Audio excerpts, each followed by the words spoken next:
Hey guys, what's up? MadSeason here, back with another series for you. During the development of World of Warcraft, especially in the early stages, there were a lot of promises going around. Special features and gameplay mechanics were advertised, but some of them just didn't pan out and they never saw the light of day.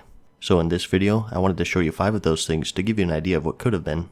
First up, we have ritual spells. This was first announced in the Computer Gaming World magazine, issue 208 and page 80. They described something called ritual magic, which are spells that would require multiple casters to use that would open up a portal to a special zone. It would need multiple casters from different players with different spells. So a warlock would have to click on it with a mage, and then a priest, and so on. They would combine powers to gain access to these special worlds that only the casters could go in. This never came to light as it was originally intended, but there are still echoes of it. Mage portals of course teleport you to several different areas in the game, and the warlock's healthstone and summoning spells did require multiple people. It's even in the name, the ritual of summoning. Moving on to number 2, we have negative rested XP. I think we're all familiar with normal rested XP. When you're logged out of the game, your character generates rest. This gives you 200% more XP whenever you gain XP. And the longer you stay logged off, the more rest you generate. Also, if you log out in a rested area, such as an inn or a capital city, you generate it more quickly. Well, it used to be if you didn't log out in a rested area, you would instead gain negative rest. This would work similarly to normal rested XP, except you would get an XP penalty for however much negative rest you accumulated.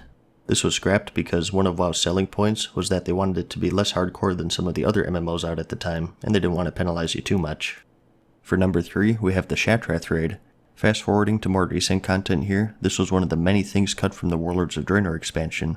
It was announced to be a raid along with Highmaul and Blackrock Foundry, but it's since become Draenor's missing raid tier.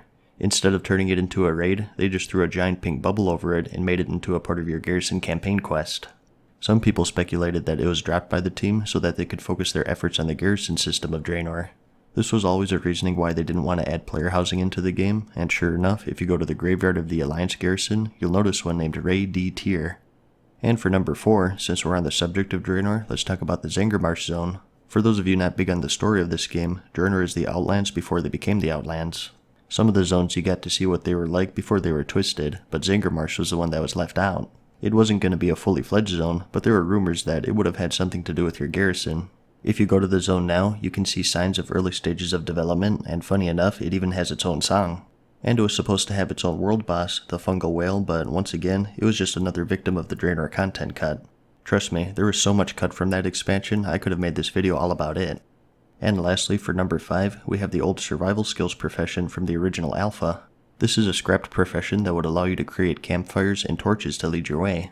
Why would you need them, you ask? Well, it's because dark areas in the game were going to be really dark. So much so that torches were necessary to see where you were going. This was abandoned once again due to them not wanting the game to be too hardcore, and stumbling around in the dark may not have been the most fun thing in the world for some people. You can see remnants of this idea in the Duskwood zone though. The Night's Watch patrolmen and many other NPCs in the zone are seen carrying torches to light their way, and you can still make campfires, but they just give that to the cooking profession. So that's it. There's actually way more than this, hundreds in fact, but I thought it would be better to keep this video on the shorter side and maybe turn it into a series if you guys would like that. Go ahead and let me know if you're interested in that, because it would be fun to revisit this, I think. If you're eager for more though, I'll have some links in the description that you may find interesting. Anyways, I hope you found the video entertaining, like it if you liked it, and thanks for watching. Peace.